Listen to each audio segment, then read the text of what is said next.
Lay. Sir. Yeah. Yeah. Kane is in the building. Yeah. Already the show goes on all night. Comme nous le savons tous, le patinage artistique est reconnu pour la difficulté de sa technique. Mais c'est aussi un sport où l'on recherche l'élégance, le désir de plaire et bien sûr l'esthétique. Que ce soit au travail, à l'école ou en amour, nous sommes tous à la recherche de la beauté et ce, même dans les sports. La question que nous devons nous poser, c'est si nous accordons une trop grande importance à l'apparence physique dans le patinage artistique. Nous avons donc rencontré plusieurs personnes de ce milieu, nous disant leur opinion sur le sujet. Donc, allons-y! Allô, je m'appelle Mylène Brodeur, j'ai 24 ans et je suis une patineuse de niveau international et j'ai terminé au 10e rang avec mon partenaire à Los Angeles au championnat du monde de 2010. Bonjour, je m'appelle Claudiane Pigeon et j'ai 19 ans. Je fais du patinage artistique depuis que j'ai 5 ans et depuis quelques temps, je suis entraîneur. Je m'appelle David, j'ai 16 ans et je patine depuis que j'ai 7 ans.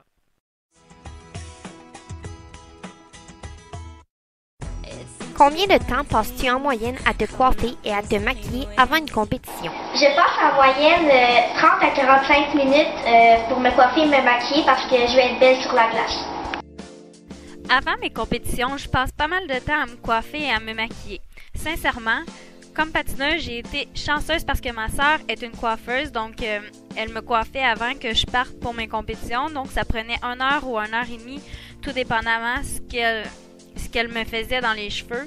Et donc 1 heure et demie et ensuite pour me maquiller, ça me prenait au moins une bonne demi-heure avant d'être toute belle pour aller sur la glace. Habituellement, es-tu satisfaite après tout ce temps de préparation? Je suis satisfaite de mon maquillage en compétition parce que ça marche avec ma robe puis je suis en confiance quand j'embarque sur la glace. Habituellement, après m'être coiffée et maquillée, je suis satisfaite de ma coiffure, mais du maquillage un peu moins parce que je suis pas une experte là-dedans, mais bon, je suis quand même moyennement satisfaite de comment je suis. Pourquoi est-il important pour vous de passer autant de temps sur votre apparence? Oui, il est important pour moi de passer du temps sur mon apparence physique car je veux être belle, je veux pas causer des fausses impressions et je veux paraître à mon meilleur devant les gens. Mon apparence physique pour le patin, c'est important parce que dans le fond, Le patinage artistique, c'est un sport qui est artistique, donc il faut être quand même, faut bien paraître auprès des juges, des gens dans les estrades, dans le fond. Parce que tu veux toujours sortir du lot, on veut toujours que les regards soient rivés vers toi, donc tu veux être la plus belle possible. bon, évidemment, on leur dit que la performance est plus importante que l'esthétisme, mais en voyant toutes les autres patineuses toutes se préparer avant les compétitions, c'est sûr que pour eux, ils trouvent ça important aussi, puis même les juges et les entraîneurs sont intéressés par ça, donc c'est sûr que pour eux, c'est plus difficile de ne pas s'intéresser à ça. Pour ce qui est du costume, pourquoi investir autant d'argent dans celui-ci? Il est important pour moi d'investir dans mon costume de compétition car je veux être flamboyante et attirer l'attention des juges. Moi je pense que c'est important d'investir parce que on le fait faire notre costume, on le fait faire sur mesure en fonction de notre musique, puis on veut se démarquer le plus possible des autres puis être le plus original, donc je pense que c'est pour ça qu'il faut investir dans notre costume. C'est important pour moi dans des compétitions, quoi que ce soit, d'avoir une belle robe parce que sinon ça affecte un peu mon psychologique parce que si je me sens pas belle, on dirait que mon focus n'est pas totalement arrivé, mon focus n'est pas totalement sur ma performance, donc je pense à autre chose que ce que je devrais vraiment penser à mes choses techniques ou mon artistique, donc je suis un petit peu moins à l'aise quand je patine si, admettons, je me sens pas belle ou que ma robe me dérange ou je suis pas assez belle comparativement aux autres. Donc, comme nous pouvons le voir ici, Mylène est dans son élément. Elle est vêtue d'un costume qu'elle apprécie grandement et celui-ci lui permet d'exécuter ses mouvements dans toute son ampleur. C'est magnifique. Pensez-vous être en mesure d'exécuter une belle performance sans votre beau costume et tout ce maquillage? Oui, je serai en mesure d'exécuter toute une belle performance en compétition car c'est pas avec ma robe que je patine, mais je serai quand même un peu intimidée de voir les autres avec une belle robe? Ben, c'est sûr que dans la vie de tous les jours, c'est pas vraiment important, sauf qu'en compétition, si les autres ont un plus beau costume que moi, c'est sûr que je vais me sentir désavantagé, puis je vais avoir moins confiance en moi, donc ça va sûrement affecter ma performance. C'est sûr qu'en voyant les autres, toutes bien coiffées, toutes bien maquillées, avec des belles robes, c'est sûr que pour eux, dès le départ, avant d'embarquer sur la glace pour la compétition, ça peut les décourager un peu. Pensez-vous que votre apparence physique peut avoir un impact sur vos performances?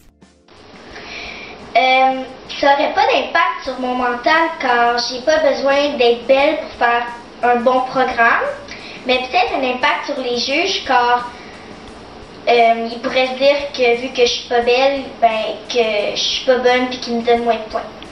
Ben, je pense que oui, dans un certain sens, parce que si c'est pas le physique qui me convient, que j'aimerais avoir, mais ça peut affecter ma confiance. Puis quand ma confiance est affectée, ça peut affecter ma performance. Puis les juges, ils voient ça aussi quand on n'a pas confiance, donc je pense que c'est pas mal pour ça. Y a-t-il un corps idéal pour faire du patinage artistique? C'est certain qu'en patinage artistique, plus t'es petite puis légère, mieux que c'est. Plus c'est facile, mais en même temps, si t'es trop légère puis que t'as pas de masse musculaire, c'est un peu difficile, donc faut un peu compenser les deux.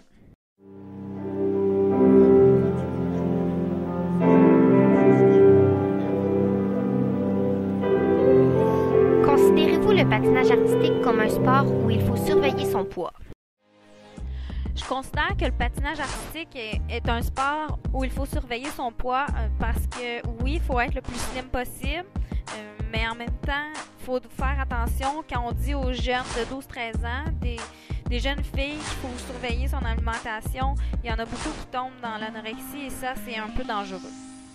À mon avis, il est important de garder un poids santé, mais surtout dans ce sport parce que d'un point de vue technique, ça facilite beaucoup les choses. Avez-vous rencontré au niveau de vos élèves certains problèmes de poids?